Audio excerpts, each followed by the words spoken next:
A customer once said, you know what really stinks is when I hire someone, I need to type in their name, phone number, email into five different systems. And then when they leave, I got to do it all over again. And that's a nuisance and that's annoying, but it's not really a risk. Where does the risk come in? The risk comes in when the systems are, the consequences are high. And what happens and what we've learned is that people in midstream typing in information to system three, system four, the phone rings. And what happens?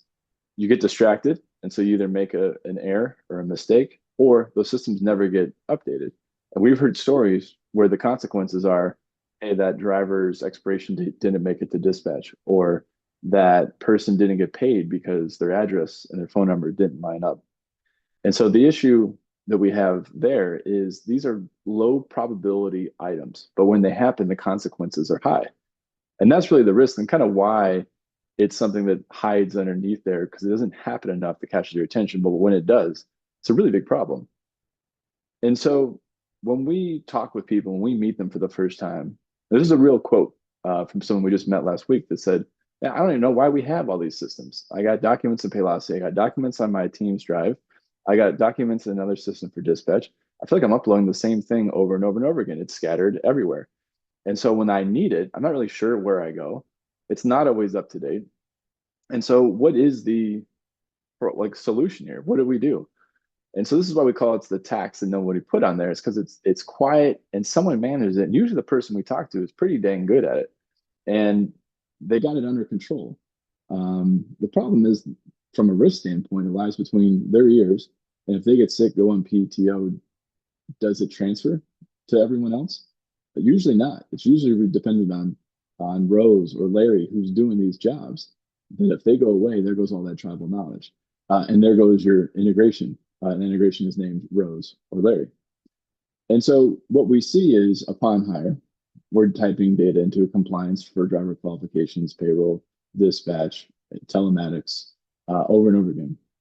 And then what we see is, yeah, I got a system. It's a spreadsheet and it's color coded. So it lets me know what's coming down the pipe. But the problem about a spreadsheet is requires someone to type that stuff in. And so when you go to, okay, so what's the risk here?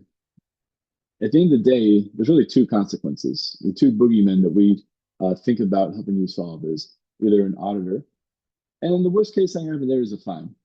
And really, it's a fine is not fun to pay, but it's really your time. And it's time you're never going to get back. You know, when we watch safety departments get audited, they're going down, for 2 weeks because you got a week of preparation when you get, or 2 weeks when you get the notice. And then depending on how long they're there, and nothing, you want them out the door as quickly as humanly possible. And what's happened since COVID is the digital audit where you're submitting it in there. While it's not on the record, they've been able to do more in that way. And if they see something, then they're coming on site. So how can you quickly upload it and just get this task done so you can go back to safety and risk management? The one where the dollars are there are for these folks, the billboard attorneys. Morgan Morgan is the biggest one out there. The Hammer was the original person out there smashing for looking for truck injuries, but every town has got them. In San Antonio, they got the Force. They're everywhere. At our town in Cleveland, we got Tim Bisney. And what we're seeing, just three key stats that should capture your attention is 85% of auto body injuries gets an attorney within 14 days. So what does that mean? You got to move quick. You got to get before they get repped. No one really wants to work with the attorney. They do it if they don't think they're going to get something out of you, or if they're not going to be treated fair.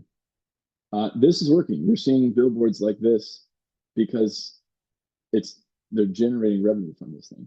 So the stat from last year was 2.5 billion on ads, total ads, and across 26 million. It is working. They wouldn't keep doing it if it wasn't. And then John Morgan here is also a doctor, if you didn't know. He is pushing for additional medical treatment, him and his band of cronies.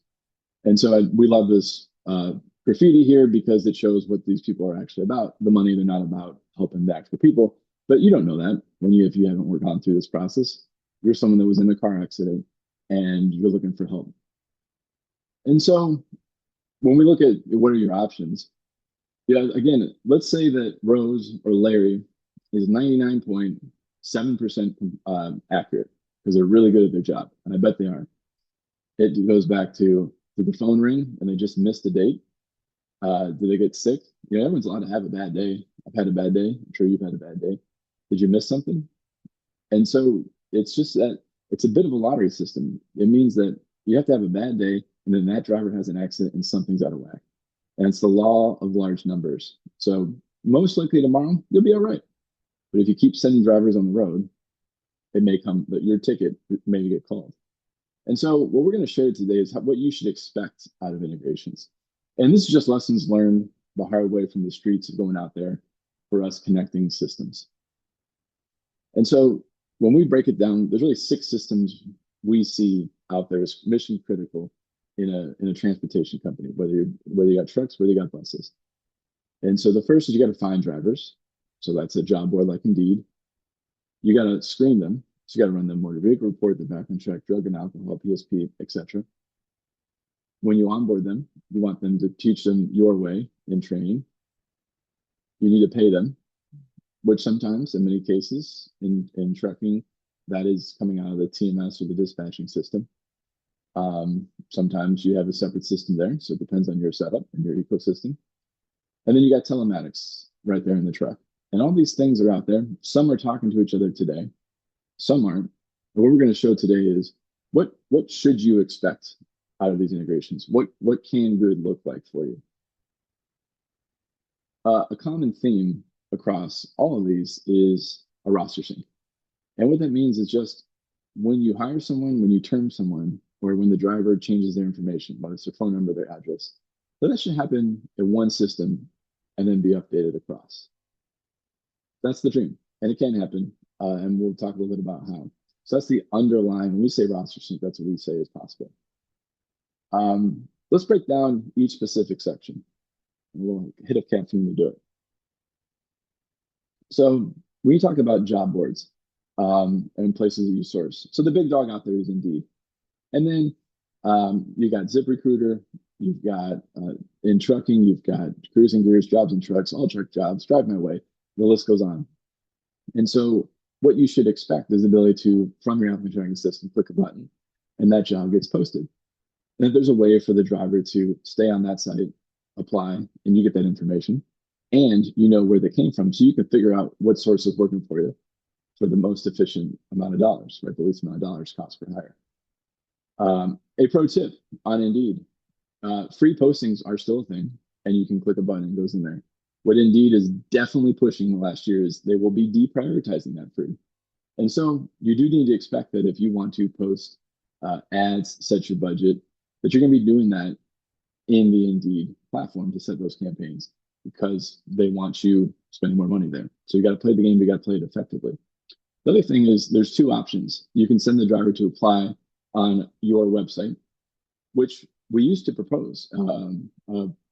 promote as the best practice because you want to take the driver off of the Indeed where they were going to get hit with a bunch more ads and come to your site. So you're trying to take them off the job market.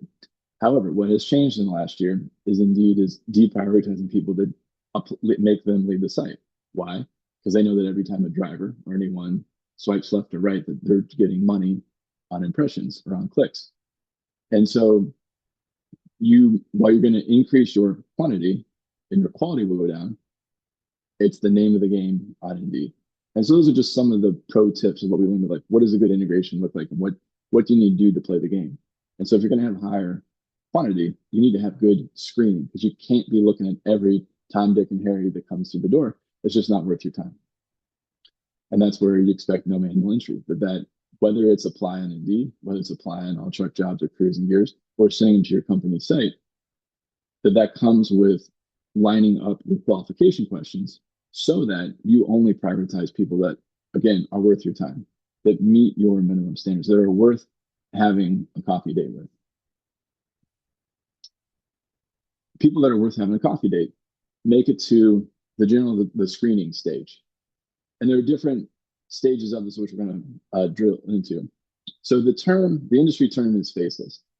And what that means is that within your applicant tracking system, that when you click the I'd like to order your NVR button, please, that you do so from that system. You don't need to be redirected and bop into another system and another tab. That's faceless. Two-step is click a button. The data will come over, but you're going to take the action in the other system. That's two-step. And so we promote faceless because it just speed, efficiency. You don't need to be jumping in another screen. It's going to keep your people working and tightly aligned. Now, there are times when there are exceptions when you do need to bop into the other system, say to provide a consent that's requested by the background screening company. Excuse me. And so in that case, you need the ability to have a link and jump into that system, or click a button and ship the consent form in that system. I'm going to pause right there. If you know, the power users out there, about 30% of the time, there's an issue where the background check company needs a consent. And so they're in one system downloading, and they're hitting over here, and they're either uploading or emailing to another platform. 30% of the time, there's a download upload. And just little things like that just stack up on your people's day that are not going to kill them, but you do that times 100, and there goes an afternoon. The other thing you should expect is packages and then still splitting the results. So let me take a step back to the old days. Back in the old days, before everything was tightly integrated, and I was recruiting drivers for a living, we ordered in packages because we didn't want our recruiters to be waiting. So we ordered the MVR, the background check, the PSP, all as one package. But if the MVR came back with something negative on it, we didn't even look at the PSP or the background check, yet we paid for it.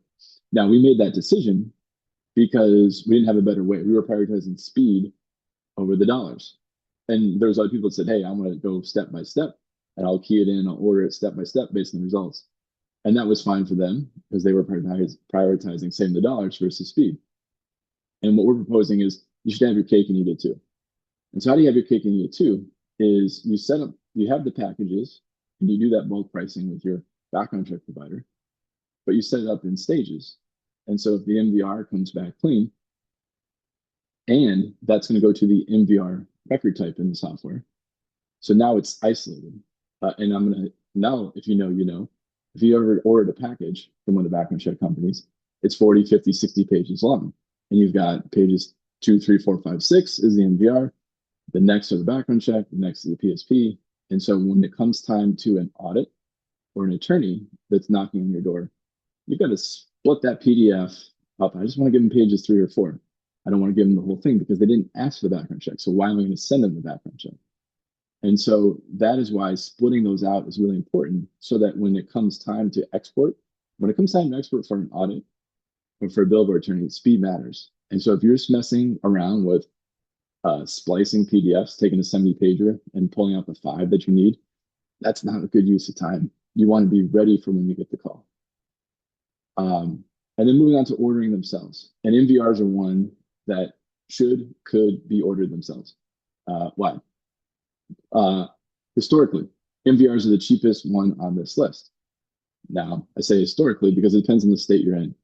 Our friends in the great state of Oklahoma are seeing that as a great way to make money, and their price point with the state fees may be higher than the background check. So that's a you decision based on where you are and where you operate. But typically, in most states, the MVR is going to be cheaper. So we recommend that you would start there. And you can set that up to be pre-ordered based on a driver meeting the qualifications. And you should expect that it comes back with a score. And if you see a clean score, you can quickly move on to the next step, whether that's the next step in the hiring process, or on the case of an annual, or say when you run the medical, when the driver goes to the medical examiner, that is all tied in. So okay, this is clean, I can move on to my next task. Or, hey, there's an issue here. Let me drill in and determine what do I need to do. Am I coaching, am I terminating, etc. And so those expectations from your sector should be clicking buttons to order MVRs. People should be reviewing data that comes back with a score that helps them prioritize where do they start their day, or where do they start reviewing this record, or do they move on to the next task.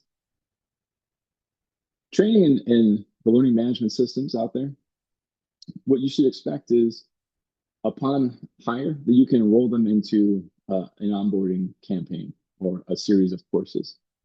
And then one-offs, which is generally a coaching event, whether it's an incident or maybe something that you saw on the telematics of falling too closely repeatedly, that you want to assign them for it.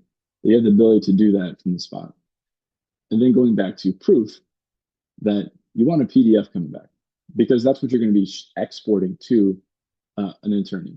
the auditor, the DOT auditor isn't going to be looking at your training. The attorney is going to say like, hey, what are your company policies when it comes to training? And what do you do for new hires? What do you do for coaching? And you want to make sure that those policies have the guardrails and that you got the proof that they're happening so that you can prove it when you get that knock on the door. And that's their get export ready.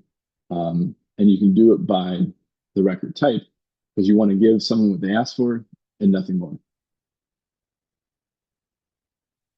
HRIS and payroll. So depending on who you are, you may be doing payroll out of your HRIS system.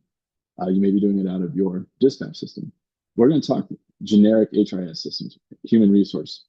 So think ADP, Bamboo HR, Paycom, Paycor, pay this, pay that. And the problems we see out there is we're forcing a driver to type in the information from an application process and then go rekey it into the payroll system or the HRIS system. So we don't want that. It's a bad honeymoon for the driver. Also, your people are doing that, and that's not a good use of their time. So when someone is terminated for whatever reason, again, you got to log into 6 systems and do it. But payroll, especially in doesn't really speak transportation. ADP is not fluent. Paycom is not fluent out of the box. You can kind of wrestle it in there, but it's more of a square peg, round hole. And so what we want to do is use this because this is typically the system of record and should be the system record for payroll. Why? Because you're only paying people that actually drive them for you. And so that is hanging out over here, but we need it to update all those other transportation systems. And so having that in mind of let's eliminate data entry, but let's get updated when it's terminated from the system that's controlling the payroll. And finally, sending drivers on the road. Key things we've learned over the years is dispatchers will not, and probably should not, log into a compliance system that's tracking driver qualification files. This is why many, if not all, the dispatch systems out there have a spot for expiration dates for licenses, MVRs, medical cards, etc., those things that expire, because they're trying to help you prevent someone from going on the road. The problem is the safety compliance team doesn't live in dispatch, and dispatch team doesn't live in the safety compliance. So someone's typing it in if they're not talking to each other. And the dispatching systems have those expiration dates, but they don't have the deep features of automatic lowering MVRs or validating licenses or validating the medical card or the national, that the ME, the medical examiner, is on the national registry. And so you got to choose, well, do I kind of prevent this? Do I get this data here to prevent it from non-compliance? Do I get the benefits of all this automation? But that means I'm going to have Rose or Larry type it in. And so what we're proposing is, again, have your cake and eat it too. And so the problem we want to solve is that make it easy for safety, compliance, and the driver to gather that information to automate as much as possible. Notify them via text message, email that they think that their license or medical card is expiring. And then give those dates into the dispatch system. And the nightmare that we see out there, the mid-trip gap is one that we've heard a lot, where, again, it happens so infrequent, but when it does, it is such a problem that the driver left and they were compliant. Their license was compliant, and mid-trip it expired, and we realized that mid-trip, and so now we're scrambling to ship the driver out there. We got to delay the trip, delay the freight, take off the football team, and we're spending more money than we need to for a simple date issue. And so that's why we need these systems talking. Again, it doesn't happen a lot, but when it does, it is disruptive. And so final of the 6 is telematics. And so there's really drivers and vehicles. That's what's going on in there. And so in telematics, what you want to do is when you hit the hire button, the data pushes into the telematics system. And then again, whether they're hired or terminated. And then on the vehicle, the asset side, you want to pull that information in. So when you have a claim that you want to send to an insurance company, or just want to have that in case you're going to send to an insurance company, that you're not typing in VIN numbers, the truck number, the trailer number, the bus number, all in the same spot. This is just kind of redundant entry. There's 17 characters in the VIN, letters, numbers. Is that an O? Is that a 0? We just want to avoid those little issues that we just see that cause big problems and delays down the line. And so when we laid out Driver Hub, we went in this order of thinking, how can we help find where are the places that you find drivers? What are the jobs to be done? I got a post. I need the driver to apply. I need to track what's working, what's not. When it comes to screening, I need to order. I want to be efficient with my money, but also be quick. Again, when I'm a cake, I don't want to eat it too. On the training side, I want to send the roster in the system, and I want course completion certificates, PDFs coming back so I can prove when I need to that it's done. HRS and payroll, when I hire someone, I want to send that data over so my people and my new hire doesn't have to do that. And then when someone is terminated, I want the HRS payroll system telling me. Dispatch, similar flow, but very key important differentiator is the do not dispatch flags. Really the expiration dates for those records that expire. License, medical card, the MVR, and the annual review if you're still doing that, which most people are. And then finally, telematics. This is a convenience play, just eliminating straight data entry for rosters, whether it's a driver or typing in vehicle upon an incident. So when you put this all together, what we have learned is that everyone's workflow is a little different, and people have cobbled together pretty MacGyver-like solutions with duct tape, bubble gum, and coat hangers to try to get some of these systems to talk. And so many times what we're doing is helping people say, I get how you got there. You didn't have much to work with and no one's really helping you. Let's talk through what do you keep and what should you change? And so that's a conversation that's worth having. And we're happy to have that with you. And a quick story before I offer that is a good example. In the bus space, you're going to get audited frequently because you got that passenger endorsement. And you can see that both with Evan Anderson and our friends at Greyhound, the auditor is coming in and they're getting quickly and they're leaving very quickly. And we don't want auditors hanging around. And so he knows that dispatch isn't guessing. He knows that the team are breaking down silos because the information is connected. And that's how he gets audits done really quickly. And so if you want us to take a peek at those 6 systems, see what you got integrated today, where there are opportunities to improve, hit us up here. We'll be sure to include the link in the follow-up. And we can just tell you, go back to this slide here and say, okay, this is what's possible. Let's figure out what are your systems. And then there are nuances between these. You know, we work with HireRight, Assurant, Driver IQ. There are differences between those companies, and we'll help you we'll talk through those differences and help you recommend what's best for you.